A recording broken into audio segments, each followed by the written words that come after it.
Stopping it before it gets worse. A new bill aims to tackle stalking of domestic violence victims. Yeah, Lena Tillet's been looking into what would change if the bill passes. She continues our coverage, 6 View Live.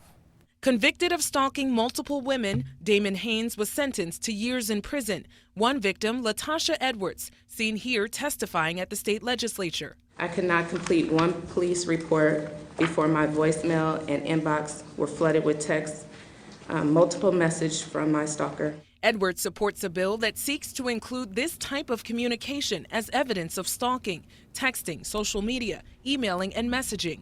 Tools Tara Muir with the Domestic Violence Council says is used often by abusers to rein in their victims. So it will appear to a lot of us on the outside of that relationship, oh, he or she is just trying to get back together, they really do love you.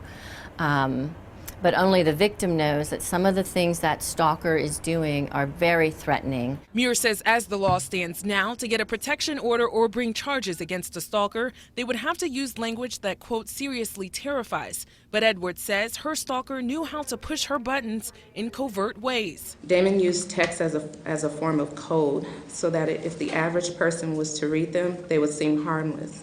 Supporters of the bill hope that if county prosecutors can stop stalking right away using electronic communication as evidence, then harassment won't escalate, potentially putting the victims in even more danger. Because if an offender can get away with this kind of behavior, they usually will start escalating. And we want to keep people safe in our communities. Now, if passed, the victim would be able to show these forms of communication, which again don't have to be threatening language, just shows constant communication, and that evidence would be used to get a protection order or to bring about a charge. The bill is now in Judiciary Committee. With photographer Mitch Danker, I'm Lena Tillet, WOWT 6 News.